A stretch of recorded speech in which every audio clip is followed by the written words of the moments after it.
Welcome to the Sound and Fury YouTube channel. My name is Eric Wilfred Watson. My thriller novels Judas Kissed and Becoming Quincy are both available on Amazon.com. My upcoming science fiction epic, Death Siren, will be released later this year in 2024. To learn more, please visit my website, ericwilfredwatson.com. Now, I would like you to imagine a teenage boy that loves horror. He likes other kinds of fiction too, but this hypothetical teenager is absolutely obsessed with horror. It's his personal favorite. He's got posters of his favorite horror films on his bedroom wall.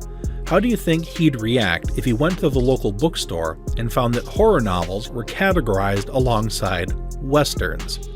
Imagine him online searching for new horror novels, only to find the genre listed as horror/western on every website.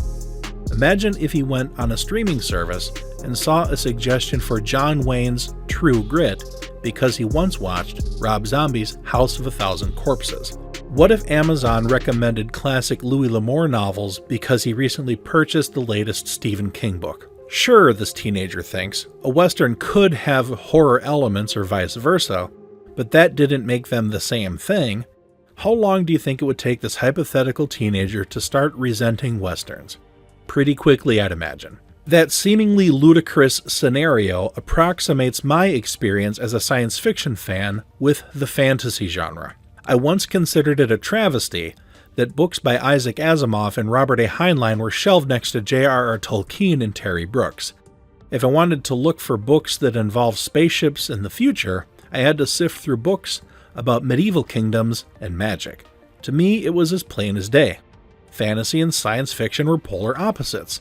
Science fiction usually took place in the future, fantasy took place in the past or something approximating the past. Science fiction could be something real. It isn't, but it could be with advanced technology.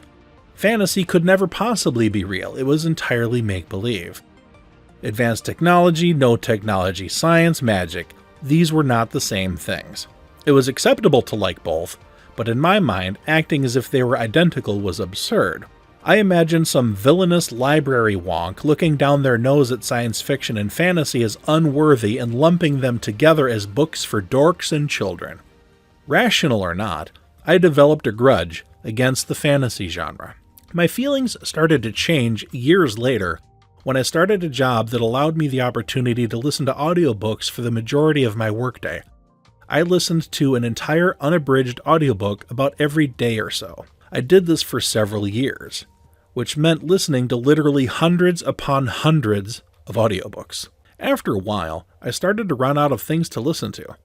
Some of my friends are avid fans of fantasy fiction, so I gave in and begrudgingly listened to one. I don't recall which book that was, but I was surprised by how much I enjoyed it. I listened to Terry Brooks, Terry Goodkind, Robin Hobb, Patrick Rothfuss, Brandon Sanderson, R.A. Salvatore, and damn it, I was grudgingly becoming a fan of the genre. Now that I was paying attention, I started to see why these two genres were so often listed together. Even though they are polar opposites in many ways, they complement each other surprisingly well. Whether it's in the future or a past, it's a time that's not our own.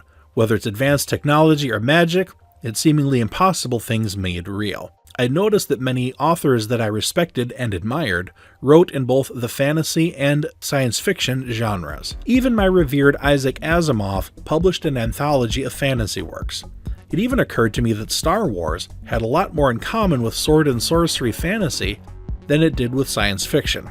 As a more seasoned fan, I've come to prefer the term speculative fiction over sci-fi or fantasy. A story is speculative fiction when it contains any fantastical elements, especially when the setting itself is make-believe. A book that takes place 1,000 years in the future on a starship is equally as imaginary as a book that takes place in a magical kingdom that doesn't exist with elves and dragons. Either way, the reader can escape into a world that is not their own. Speculative fiction, both science fiction and fantasy, allow for almost any kind of storytelling, and I love that. Speculative fiction is the best sandbox for writers to play in, at least it is for me. We can create or read about mysteries, horror, adventure, romance, war, drama, or just about anything else.